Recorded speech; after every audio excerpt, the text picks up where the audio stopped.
Hello everyone, welcome to the next lecture of Indian polity. In this lecture, we will discuss the different sources of the Indian Constitution. Here, the term sources mean the different countries. Sources simple mean the different countries. How? Let's see into this lecture. Before starting with this lecture, as we have discussed in the previous lecture, the total time period to write the Indian Constitution was 2 years, uh, 11 months, and 18 days. This is the whole time period. And next, our constitution, the constitution writing process was completed on 26th of November 1949 after the 11 meeting of the Constitution Assembly, as we have discussed in the last lecture. And finally, the constitution was commenced on the 26th of January 1950. This date is also celebrated as the Republic Day of the India. So let's start with the different sources of the Indian Constitution. So the sources mean the countries. So this is the list of the country: United Kingdom, United States of America, Canada, right, Australia, France, Russia, South Africa, Germany, Japan, right. So moreover, there are the total 11 countries or 11 different sources from which the Indian Constitution has been written here. Basically, what is the term to says, right, the sources of the Indian Constitution. हुआ ये था इस time तक कि ये जो constitution writing process थी, ये मोस्टली जो है काफ़ी कंट्रीज में इस टाइम तक कंप्लीट हो चुका था, राइट. अपना अपना, जैसे यूनाइटेड किंगडम ने अपना कॉन्स्टिट्यूशन लिखा था, अमेरिका ने अपना कॉन्स्टिट्यूशन लिखा था. तो इंडिया ने सिंपली एक प्रोसेस को क्या प्रोसेस के बारे में क्या सोचा है कि जो भी कॉन्स्टिट्यूशन है वर्ल्ड के अंदर, जो भी कॉन्स्टिट्यूशन के डिफरेंट डिफरेंट पॉइंट्स है वो ऑलरेडी डेवलप हो चुके हैं. अब किया क्या, जितने भी कॉन्स्टिट्यूशन राइटिंग ये प्रोसेस थी, इन्होंने जितने भी ये डिफरेंट वर्ल्ड में जो भी कॉन्स्टिट्यूशन लिखे गए थे उन सब कॉन्स्टिट्यूशन को रीड किया, और जो जो उसमें से अपने कंट्री के अकॉर्डिंग सही पॉइंट लगा, राइट, मीनिंगफुल पॉइंट लगा, वो इन्होंने क्या किया, इन कंट्री से अपनी इंडिया के लिए बेसिकली क्या किया, यूनाइटेड किंगडम से कुछ लिया तो इंडिया के कॉन्स्टिट्यूशन में लिख दिया, अमेरिका से ऐसा किया कॉपी, तो कनाडा से ऐसा लिखा, राइट, जो भी अपने कंट्री को सूट किया इस कॉन्स्टिट्यूशन से, ऑस्ट्रेलिया से ऐसे किया, साउथ अफ्रीका से ऐसा किया. तो मोस्ट प्रोबेबली क्या है, जितने भी ये डिफरेंट कंट्रीज है, इन कंट्री के कॉन्स्टिट्यूशन को पहले रीड किया गया कॉन्स्टिट्यूशन असेंबली के द्वारा. उसके बाद फाइनली जो अपनी कंट्री की ज्योग्राफी के अकॉर्डिंग, कल्चर के अकॉर्डिंग जो भी सूटेबल पॉइंट्स है, वहाँ से उन्होंने क्या किया, उन पॉइंट्स को अपने इंडियन कॉन्स्टिट्यूशन में खुद से यहाँ पे लिख दिया. तो मोरओवर जो हमारा कॉन्स्टिट्यूशन बना है वो इन्हीं कॉन्स्टिट्यूशंस को, जो जो ये कंट्रीज के कॉन्स्टिट्यूशन लिखे गए हैं, इनमें ही से ही पॉइंट्स को निकाल के हमारा कॉन्स्टिट्यूशन बना है. So let's see. More over जो हमारा कॉन्स्टिट्यूशन रहेगा, मेनली जो इन्फ्लुएंस रहेगा वो रहेगा यूनाइटेड किंगडम से, बिकॉज ये जो है मोस्टली जो है ये जो ब्रिटिशर्स है, इन्होंने इंडिया में मोस्ट ओवर 200 ईयर्स के लिए अप्रोक्सीमेट रूल किया है. तो मोस्टली जो हमारा कॉन्स्टिट्यूशन है वो यूनाइटेड किंगडम से ज़्यादा इन्फ्लुएंस रहेगा. So let's see one by one कि इन कंट्री से ऐसा क्या क्या सूटेबल पॉइंट्स मिले जो इंडिया ने अपने कॉन्स्टिट्यूशन में इनको अडॉप्ट कर लिया. So the first act is the first source is the Act of 1935. ये जो लास्ट एक्ट था ये ईस्ट इंडिया कंपनी का. इसके बाद जो है जो भी एक्ट बने वो इंडिपेंडेंट इंडिया के अंदर बने. तो मेनली जो इस एक्ट से सोर्सेज थे वो क्या लिया गया, पहले तो था फेडरल स्ट्रक्चर. देखिए फेडरल का मतलब क्या है, यहाँ पे फेडरल का मतलब है कि सेंटर और स्टेट में division of what, the division of powers. ये ऑलरेडी हम लोग जो ने लास्ट लेक्चर में 1990 2018 का जब एक्ट स्टडी किया था तो वहां पे देखा था हम लोगों ने सेंटर और स्टेट के बीच में सब्जेक्ट का डिवीजन हो गया था, मतलब किस सब्जेक्ट पे सेंटर का काम रहेगा, कौन से सब्जेक्ट पे स्टेट का काम रहेगा। Second, the office of governor, right. Moreover, the governor is the executive head, although it is the nominal executive, right? He is the executive head of the state. और इसे अपॉइंट कौन करेगा? He will be appointed by the president. ये जब president हम लोग ये part discuss करेंगे तो उस टाइम पे गवर्नर पढ़ेंगे, गवर्नर का पार्ट डिस्कस करेंगे तो डिटेल में पढ़ेंगे वहाँ पे। जुडिशियल सिस्टम कैसा है हम लोग का? जुडिशियल सिस्टम है इंटीग्रेटेड, राइट। इंटीग्रेटेड का मतलब कि लोअर कोर्ट के डिसीजन को कौन सुपरवाइज कर सकता है? Higher court. हायर कोर्ट के डिसीजन को कौन सुपरवाइज कर सकता है? Supreme court. तो ये इंटीग्रेटेड है, मतलब लोअर कोर्ट हो गया तो लोअर कोर्ट के डिसीजन को कौन कर सकता है? High court. हाई कोर्ट के डिसीजन कौन सुपरवाइज कर सकता है? तो सुप्रीम कोर्ट। तो ये सारा का सारा जो है बॉटम से अप तक इंटीग्रेटेड है। Moreover public service commission, very well aware, right. Emergency provision are these powers are vested with the President of India, right? So we have three type of emergency: internal, external, financial emergency. ये भी हम लोग, ये जो है constitution का basically 18th part है constitution का, यहाँ पे ये डिटेल में डिस्कस किया गया है, राइट। एडमिनिस्ट्रेटिव डिटेल, मतलब एडमिनिस्ट्रेटर मशीनरी कैसा रहेगा, गवर्नर का क्या काम रहेगा, एग्जीक्यूटिव का क्या काम रहेगा, राइट, ठीक है। एडमिनिस्ट्रेटर स्ट्रक्चर कैसा होगा। तो ये सारी की सारी प्रोविजन है वो कहाँ से बोरो की गई थी? वो बोरो की गई थी last act of britisher, that is the 1935, before the independence, right. So move toward the next source. Next source is the British constitution. Mostly जो इंडिया का कॉन्स्टिट्यूशन रहेगा वो यहाँ से इन्फ्लुएंस रहेगा ब्रिटिश से, राइट, यूनाइटेड किंगडम से। First point, parliamentary form of system, right. देखिए पार्लियामेंट में क्या था, राइट, जो है लोकसभा, राज्यसभा, दो हाउस थे डिफरेंट डिफरेंट, राइट, ठीक है जी। और यहाँ पे पार्लियामेंट फॉर्म ऑफ सिस्टम में क्या होता है, मेन इसका फीचर क्या है? कैबिनेट गवर्नमेंट, राइट, ठीक है जी। Cabinet, centre cabinet, state cabinet, cabinet ministers, right. तो ये पार्लियामेंट्री फॉर्म ऑफ गवर्नमेंट का, पार्लियामेंट्री फॉर्म ऑफ गवर्नमेंट में जो है इसमें पार्लियामेंट में हम लोग जो है इसमें प्रेसिडेंट भी आएगा हमारे पास, राइट, ठीक है जी। पार्लियामेंट तीन कंपोनेंट के साथ बनता है, लोकसभा, राज्यसभा एंड प्रेसिडेंट। लोकसभा के हर 5 साल के बाद इलेक्शन है, राज्यसभा जो है नॉमिनेटेड मेंबर्स हैं, राइट, ठीक है जी।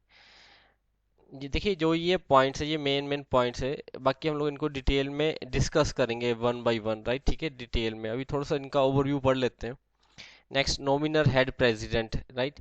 दो टाइप के हेड होते हैं, एक नॉमिनल हेड, एक real head, right. Nominal head in the sense कि सिर्फ नाम के लिए हेड है, राइट, प्रेसिडेंट। और रियल हेड कौन है इस टाइम पे? रियल पावर है वो है पीएम। यही पार्लियामेंट्री फॉर्म ऑफ गवर्नमेंट का मेन फीचर है कि जो सारा का सारा पावर है वो किसके हाथ में रहेगा? वो रहेगा पीएम के एंड उसके कैबिनेट के अंडर, कंट्रोल के अंदर, राइट, ठीक है जी। Main power PM and cabinet. सबसे पावरफुल पोजीशन जो इंडिया में पीएम की है, प्राइम मिनिस्टर ऑफ इंडिया की। जो प्रेसिडेंट है वो नॉमिनल हेड है, right. Post of prime minister again British parliament constitution से इन्फ्लुएंस है। Lower house is more powerful. Lower house, दो हाउस जो भी हम लोगों ने डिस्कस किए, लोकसभा, राज्यसभा। लोअर हाउस का मतलब है लोकसभा। देखिए लोकसभा क्यों पावरफुल है? बिकॉज मेन जो है, एक तो ये जो है इसके जितने भी इलेक्शन होते हैं मेंबर्स के, राइट, ठीक है, वो डायरेक्ट इलेक्शन है, राइट, ठीक है, डन। सेकंड बात, जो मनी बिल है, मनी बिल पे जो सबसे ज़्यादा पावर रहेगी वो मनी बिल पे पावर रहेगी लोकसभा के पास। पावर है मनी बिल पे, बजट पे, ठीक है जी। ये इनको, जो इनके ऊपर मोस्टली इस टाइप के जो मनी के रिलेटेड जो भी है इसके ऊपर मेनली पावर किसका रहेगा? लोकसभा का रहेगा। तो that is why Lok Sabha is more powerful. Single citizenship, right, ठीक है, अगेन ये फीचर है ब्रिटिश कॉन्स्टिट्यूशन से अडॉप्ट किया हुआ। We are the citizen of India, we are not the citizen of Punjab, Haryana, Himachal, Delhi, Maharashtra, Kerala, like this. Next is the cabinet system. यही जो point हम लोगों ने यहाँ पे किया, ये पार्लियामेंट्री फॉर्म ऑफ गवर्नमेंट का फीचर है कि सबसे पावरफुल कौन है, प्राइम मिनिस्टर एंड उसका कैबिनेट। तो यही है cabinet minister. Cabinet minister mean जैसे आप लोग बोल सकते हो फाइनेंस मिनिस्टर है, डिफेंस मिनिस्टर है, एक्सटर्नल अफेयर मिनिस्टर है, राइट, ठीक है। तो ये कैबिनेट मिनिस्टर है सारे के सारे, कैबिनेट सिस्टम। प्रीरोगेटिव रेट्स, ये रेट्स पे जो है फंडामेंटल राइट पे बेस्ड है, राइट। ये फंडामेंटल राइट को बेसिकली क्या करती है, एस्टेब्लिशमेंट करती है इंडिया के अंदर। और इन रेट्स को कौन इशू करता है, ये बेसिकली कोर्ट्स के पास रहती है, इसे कोर्ट्स के पास, हाई कोर्ट एंड लोअर को इसके पास, सुप्रीम कोर्ट के पास। Next, parliament privileges, obviously parliament के सेट ऑफ प्रोसीजर्स 0 आवर, ठीक है जी। कट मोशन, ये कुछ ऐसी प्रोविजंस है, राइट, जो पार्लियामेंट प्रोविजंस के अंदर आती है। बाइकैमरलिज्म, बाइकैमरलिज्म मतलब जो है division of the house, right. जैसे पूरा का पूरा अगर हम लोग बोले तो पार्लियामेंट कितने हिस्सों में, बाइकैमरलिज्म, बाई का मतलब दो, दो पार्ट्स में डिवाइडेड है, कौन सी, लोकसभा अगेन एंड राज्यसभा। अगर हम लोग, ये तो है सेंट्रल लेवल पे, अगर हम लोग स्टेट पे बात करें तो स्टेट पे क्या है, स्टेट पे लगेगा विधानसभा, राइट, ठीक है। स्टेट पे क्या लगेगा, विधानसभा and Vidhan Parishad, state legislative assembly, Vidhan Sabha, state legislative council क्या है, विधान परिषद। स्पीकर ऑफ लोकसभा, ठीक है जी, द मोस्ट पावरफुल पोस्ट, ये कैबिनेट मिनिस्टर के बराबर किसका रैंक होता है, द स्पीकर ऑफ लोकसभा, ठीक है जी। तो ये सारे के सारे जो मेन फीचर्स हैं वो है जो हम लोगों ने ब्रिटिश कॉन्स्टिट्यूशन से अडॉप्ट किए हैं। Next is the United state of America constitution. First point, rigid, sorry, return constitution. देखिए जो रिटर्न कॉन्स्टिट्यूशन है ये एक फीचर है किस टाइप के कॉन्स्टिट्यूशन का, यहाँ पे कॉन्स्टिट्यूशन बड़ा रिजिड है। रिजिड का मतलब है नॉट इजी टू चेंज, आसान नहीं है कॉन्स्टिट्यूशन में चेंज करना कुछ भी, बिकॉज अगर कुछ चेंज करना है तो लिखना पड़ेगा वहाँ पे। ओरल कॉन्स्टिट्यूशन को, राइट, जो नॉन रिटर्न है उनको चेंज करना ज़्यादा आसान है। जो नॉन रिटर्न कॉन्स्टिट्यूशन है उसकी एग्जांपल आप लोग मान सकते हो यूनाइटेड किंगडम, रिटर्न कॉन्स्टिट्यूशन की आप लोग एग्जांपल मान सकते हो यूनाइटेड स्टेट ऑफ अमेरिका। तो United state of America constitution rigid है, सबसे रिजिड माना जाता है। तो सेम फीचर इज हियर, हम लोग ने वहाँ से बोरो किया, हमारा जितना भी कॉन्स्टिट्यूशन है वो जो है रिटर्न कॉन्स्टिट्यूशन है, सबसे लेंथीएस्ट कॉन्स्टिट्यूशन है, राइट, सबसे लेंथीएस्ट लेंथी कॉन्स्टिट्यूशन है पूरे वर्ल्ड के अंदर, इंडिया का सबसे लंबा कॉन्स्टिट्यूशन है। Next, impeachment of the president, president को रिमूव किया। देखिए प्रेसिडेंट को रिमूव करना, वो जो चार्जेस होते हैं that are the violation of the constitution, constitution को वायलेट करने के लिए प्रेसिडेंट को उसके ऑफिस से हटाया जा सकता है थ्रू ए प्रोसीजर, जो किसी भी हाउस में, लोकसभा में या राज्यसभा में स्टार्ट किया जा सकता है। और इसके लिए जो है 2/3 मतलब स्पेशल मेजोरिटी चाहिए होती है प्रेसिडेंट को रिमूव करने के लिए। Next is the supreme court, again integrated court है, सबसे हायर जो सुप्रीम पोजीशन पे है वो सुप्रीम कोर्ट है। And ultimately the protector of Indian, sorry, the fundamental right of every citizen of India. Provision of state, state के पास क्या क्या प्रोविजन है। Function of president and vice president, both of they are the nominal head. ये जो vice president और president है ये दोनों के दोनों जो है नॉमिनल हेड है, राइट। देखिए जो वाइस प्रेसिडेंट का ऑफिस है वो सेम लाइन पे डिज़ाइन किया गया है, यूनाइटेड स्टेट ऑफ अमेरिका की लाइन पे डिज़ाइन किया गया था। हमारी कंट्री में मेजर वाइस प्रेसिडेंट का कोई मेन फंक्शन नहीं है, although he is act as the chairman of Rajya Sabha, right. इसका जो एक सबसे मेन जो है वाइस प्रेसिडेंट ऑफ इंडिया का फंक्शन रहेगा वो क्या है, he is the chairman of Rajya Sabha. A remover of Supreme Court and High Court judges, again this is the constitution, violation of the constitution। इसको जो है रिमूव कौन करेगा, वो अपॉइंट तो प्रेसिडेंट करेगा, इनके जजेस को रिमूव करेगा प्रेसिडेंट इटसेल्फ नहीं कर सकता। उसे जो है अगर यहाँ पे लाइक पार्लियामेंट के अंदर, लोकसभा एंड राज्यसभा के अंदर जो है, लोकसभा एंड राज्यसभा के अंदर जो है, राइट, सॉरी,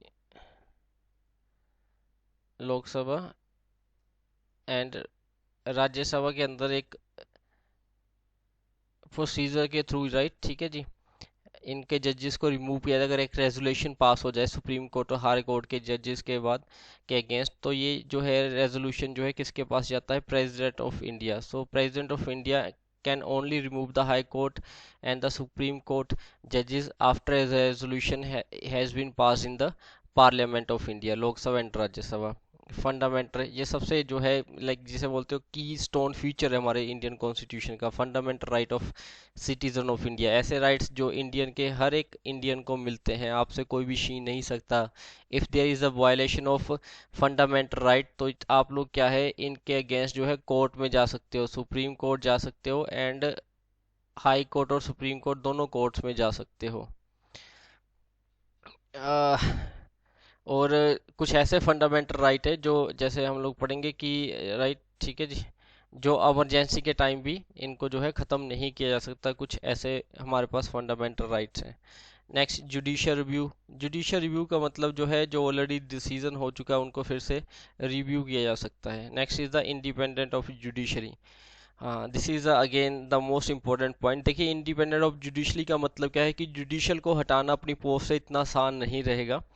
इनका जो टेनोर है वो फिक्स टाइम पीरियड के लिए रहेगा, राइट। इनको अपनी मर्जी से कभी भी एग्जीक्यूटिव जो है रिमूव नहीं कर सकते। बेसिकली हमारे कॉन्स्टिट्यूशन के तीन पिलर हैं। पहला तो जैसे हम लोग बोलते हैं, पहला मेन पिलर है executive, right, prime minister and it's council. Second है लेजिस्लेटिव, राइट, लेजिस्लेटिव में जो मेन आता है हमारे पास वो आती है the parliament of India, Lok Sabha and Rajya Sabha.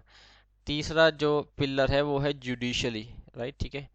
ये तीन पिलर के ऊपर हमारा इंडिया का कॉन्स्टिट्यूशन और इंडियन डेमोक्रेसी जो है बेस्ड है, सारी की सारी जुडिशरी। तो इसलिए इनका इंडिपेंडेंस है, इनका term working time, right, sorry, tenure इनका फिक्स रहेगा, राइट, उनको रिमूव नहीं किया जा सकता, उनको इनको रिमूव करना भी आसान नहीं है। इनका सैलरी फिक्स है, इनका जो भी एमोल्यूमेंट्स वगैरह सारे के सारे फिक्स रहेंगे, वो एग्जीक्यूटिव एक्शन के अंडर नहीं आएंगे। So they are the main point of the point that has been borrowed from the United States of America. Next source is the Ireland Constitution. First point, the concept of directive principle of state policy. इनको जो है DPSP भी बोला जाता है, directive principle of state policy. देखिए ये क्या प्रिंसिपल है, ये जो है एक सेट ऑफ, जिसे आप लोग बोल सकते हो गाइडलाइन है, और सेट ऑफ जो है इंस्ट्रक्शन है, किसके लिए, हर एक स्टेट के लिए, जितने भी इंडिया में टोटल स्टेट्स हैं उन सब के लिए, कि जो भी आपका राइट रूल बनेंगे, जो भी आप लोग स्टेट में जो भी आप लोग वेलफेयर पॉलिसीज बनाओगे, वो किन पॉइंट्स को, किन प्रिंसिपल को दिमाग में रख के बनानी है। ये जो डायरेक्टिव प्रिंसिपल है, फॉर एग्जांपल साइंटिफिक टेम्परेचर होना चाहिए, ब्रदरहुड होना चाहिए, स्पेशल किसी रिलीजन को बेनिफिट नहीं दिया जाना चाहिए, राइट, ठीक है जी। तो ये कुछ ऐसे पॉइंट्स है, although they are not compulsory, ऐसा नहीं है कि हर स्टेट को ये जरूरी ही फॉलो करना है, राइट, बट ऐसा है कि आप लोग जो है ये एक टाइप का गाइडलाइन है कि आप लोग को अगर लाइक कोई रूल बनाना है तो इन पॉइंट्स को दिमाग में रख के, दिमाग में सोच के आप लोग जो है जो भी पॉलिसीज है, जो भी रूल है आप लोग डिज़ाइन करोगे। मोरओवर ये जो है कॉन्स्टिट्यूशन का फोर्थ पार्ट है, जिसमें ये है कंप्लीट डिटेल में इनको लिखा गया है। Next point is the nomination of member to the Rajya Sabha by the president of India. Rajya Sabha में टोटल जो है प्रेसिडेंट 12 मेंबर्स को नॉमिनेट कर सकता है, which belongs to the different area, like art के लिए, कल्चर के लिए, साइंस के लिए, कोई स्पेशल कंट्रीब्यूशन के लिए। ऐसे टोटल जो है 12 लोगों को प्रेसिडेंट जो है राज्यसभा में नॉमिनेशन की जा सकती है। एक लोकसभा में भी जो है 2 लोगों की नॉमिनेशन होती है, ये भी प्रेसिडेंट कर सकते हैं। तो इनको जो है ये कौन से लोग होते हैं, ये होते हैं एंग्लो इंडियन, जिनके एंसेस्टर जो है Anglo, sorry,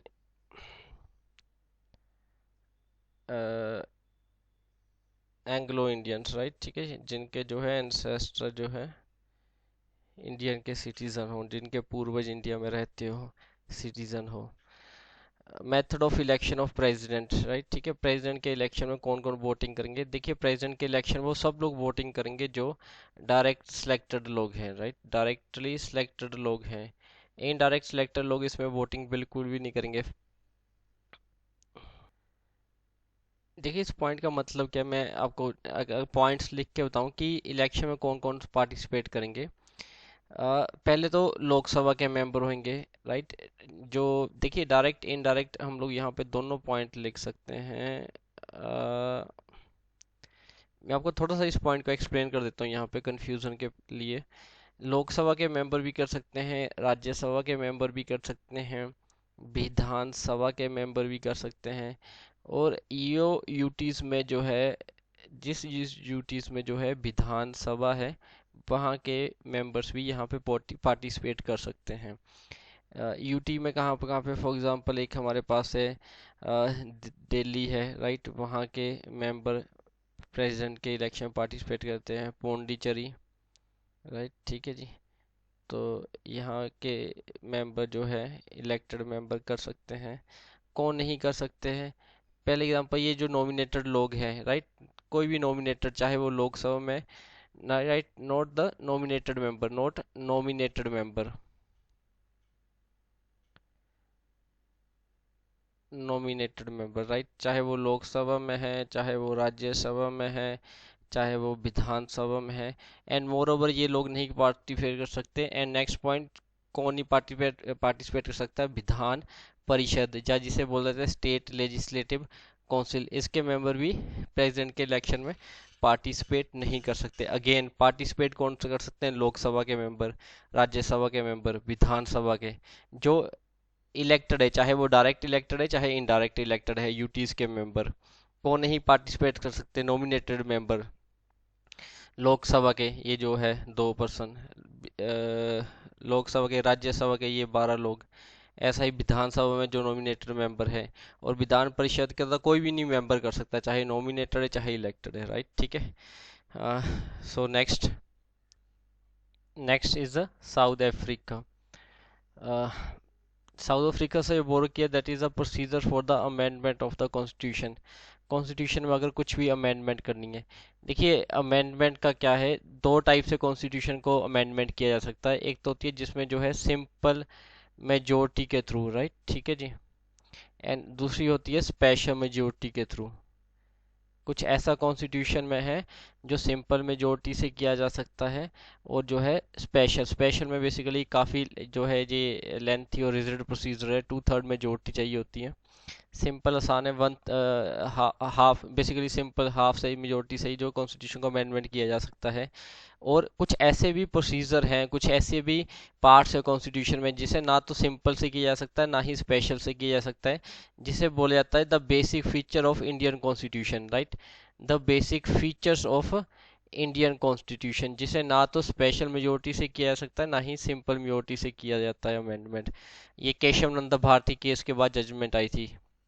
next, the election of member of Rajya Sabha. Obviously Rajya Sabha के मेंबर का इलेक्शन जो है, ये जो है इनडायरेक्ट इलेक्शन है, राइट। हाँ, अगर आप लोग को याद हो तो हम लोगों ने एक मेथड भी पढ़ा था, proportional representation by the mean of single vote transferable, right. तो ये सारा का सारा इनडायरेक्ट मेथड है, जिसमें जो है इनका जो टर्म्स होता है वो 6 ईयर्स के लिए होता है।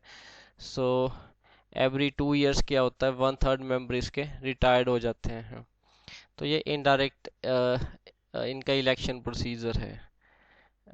Next, next, Canadian constitution, Canada constitution. Federal with the strong centre. इसका मतलब क्या है इस पॉइंट का, कि सेंट्रल स्टेट में जो मेन पावर है, जो मेन पावरफुल है एंटिटी है, वो कौन सी है? वो है सेंटर।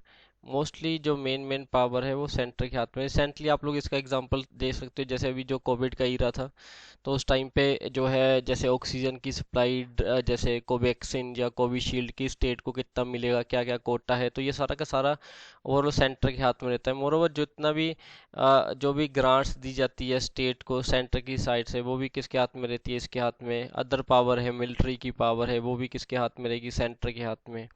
सेंटर कुछ ऐसी प्रोविजन है जब क्या कर सकता है सेंटर सरकार जो है स्टेट गवर्नमेंट को, इन द सेंस अगर आप लोग क्या बोल सकते हैं, उनको स्टेट गवर्नमेंट को खत्म कर सकता है, उसकी वर्किंग को खत्म कर सकता है, एंड कर सकता है। कुछ ऐसी प्रोविजन भी हमारे कॉन्स्टिट्यूशन में। तो मेनली जो सबसे पावरफुल पावर है वो है सेंटर के हाथ में। Best vesting of residual power again in the hand of center. Next is the appointment of the state governor by the center. ये भी जो है एक इसका ही फेडरेशन का ही स्ट्रॉन्ग फेडरे सेंटर का ही पॉइंट है कि गवर्नर जो है वो act as the agent, right, ठीक है जी, act as the centre agent. Centre की पॉलिसीज को स्टेट में इम्प्लीमेंट कराना किसके हाथ में रहेगा? स्टेट गवर्नर के हाथ में। इसकी अपॉइंटमेंट भी अगेन कौन कर सकता है? प्रेसिडेंट करेंगे इनकी appointment.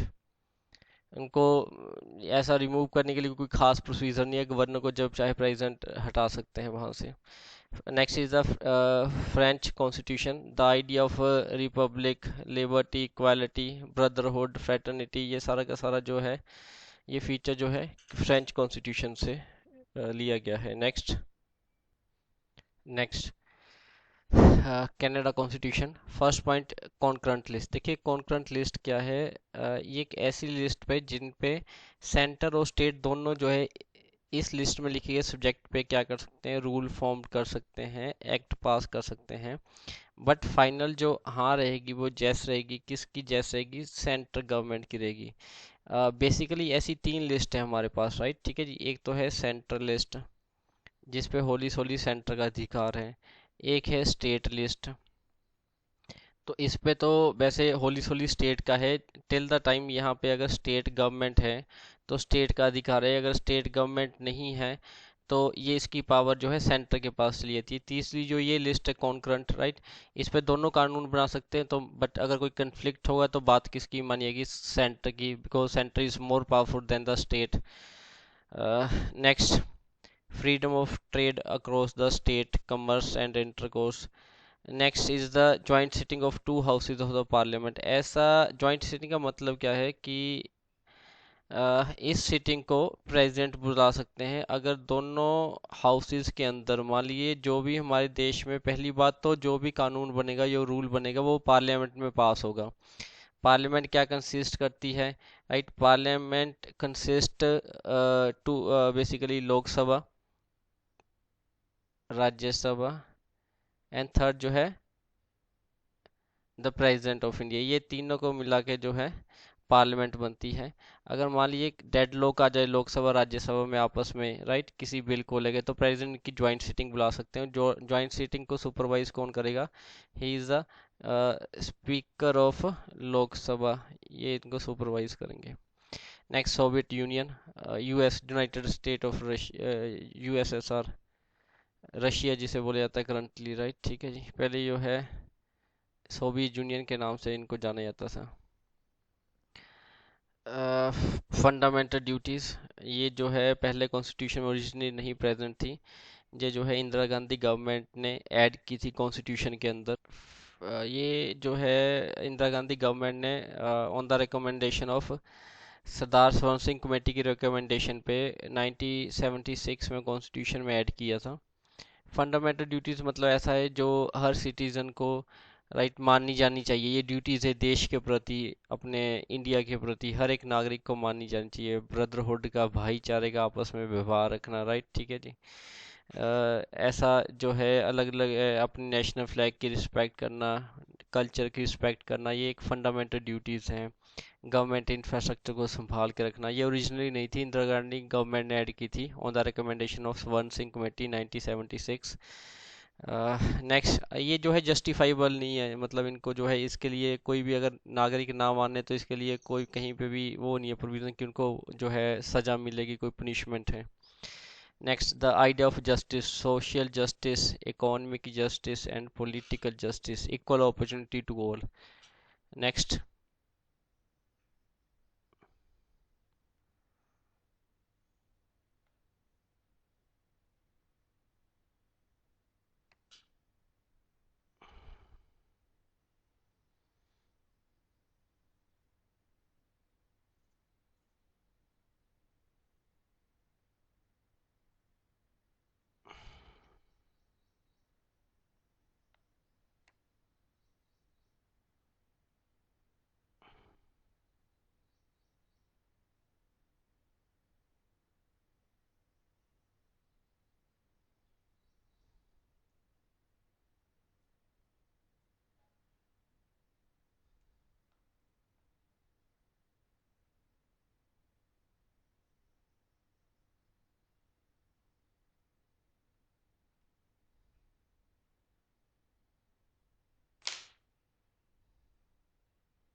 Next, Germany constitution. The suspension of fundamental right during the emergency. Actually, there are three type of emergency that has been defined in the Indian constitution. The first type of emergency is known as the national emergency, or the proclamation of the emergency, or the external emergency, right? The first time of emergency is known as, that is the proclamation of the emergency, और जिसे आप लोग बोल सकते हो national emergency. एक तो ये रहेगा नेशनल इमरजेंसी। ये कब लगती है? इन केस ऑफ अगर वॉर है, कोई आर्म्ड रिवेलेशन है, राइट, ठीक है जी। तो सॉरी, अगर कुछ जो है यहाँ पे आर्म्ड रिवेलेशन है उस केस में। Second is known as the like the president rule और द स्टेट इमरजेंसी, और इसे आप लोग जो है कॉन्स्टिट्यूशनल इमरजेंसी के नाम से भी पढ़ोगे। ये है सेकंड टाइप की इमरजेंसी, जिसे जो हम लोग प्रेजेंट कॉन्स्टिट्यूशनल इमरजेंसी के नाम से भी जानते हैं। कॉन्स्टिट्यूशनल इमरजेंसी के नाम से भी, स्टेट इमरजेंसी, स्टेट इमरजेंसी के नाम से भी। Third is the financial emergency. अगर कुछ देश में फाइनेंशियली प्रॉब्लम हो, सरकार के पास पैसे ना हो, जैसे हालात जो है 1962 में चाइना के वॉर के बाद इंडिया में बन गए थे, तो ये जो है, ये है आर्टिकल 352 में डिफाइंड है। ये है आर्टिकल बेसिक 356 में, ये 360 में है। ये जो है स्टेट के रिलेटेड है, मतलब अगर पर्टिकुलर एक स्टेट में किसी में प्रॉब्लम आ जाए कुछ, ये ओवरऑल जो है नेशनल लेवल पे ये फाइनेंशियली है, राइट, ठीक है। सो this is a suspension of fundamental right during the emergency. तो इमरजेंसी लगने पे क्या क्या राइट्स रहेंगे सिटीजन के पास, क्या क्या फंडामेंटल राइट जो है हट जाएंगे, रिमूव हो जाएंगे, सस्पेंड हो जाएंगे। Next is the Japan constitution, that is a procedure establish by the law. This is also known as the rule of law. Rule of law, देखिए रूल ऑफ लॉ का मतलब क्या है? All the citizen are equal before the laws, right. किसी ने, कोई भी किसी भी पोजीशन पे हो, तो उसे irrespective of their position, caste, colour और वेल्थ, कोई भी हो ऐसा इंसान हो, तो सबके लिए रूल क्या है? सेम रहेगा। ये भी कंसेप्ट है, राइट, जो मेनली जो है एक, अगर हम लोग बोल सकते हैं कि सारे के सारे सिटीजन पे एप्लीकेबल रहेगा। That is the rule of law, rule establish by the law, और it is also known as the equality before the law. Equality before the law. So this is so far the different sources of Indian constitution. यहाँ पे Indian constitution को लिखा गया है इन sources के द्वारा। देखिए, ऐसा नहीं सोचना है कि हम लोगों ने डायरेक्टली कॉपी पेस्ट किया है। हम लोगों ने जितने भी ऑलरेडी जो देश कॉन्स्टिट्यूशन लिख चुके थे, उनके कॉन्स्टिट्यूशन को हम लोगों ने रीड किया। जो भी सूटेबल पॉइंट्स लगे हम लोग को, डायरेक्टली हम लोगों ने क्या किया, अपने कॉन्स्टिट्यूशन में अपनी कंडीशन के अकॉर्डिंग चेंज करके उनको ऐड कर लिया। ये हमारे इंडिया का कॉन्स्टिट्यूशन सबसे लेंथीएस्ट कॉन्स्टिट्यूशन है, सबसे लंबा कॉन्स्टिट्यूशन है, और पूरा का पूरा क्या है? रिटर्न कॉन्स्टिट्यूशन है। स्टिल अगर किसी को भी कुछ भी डाउट हो इस लेक्चर में, आप लोग कमेंट बॉक्स में लिख सकते हो। Thank you.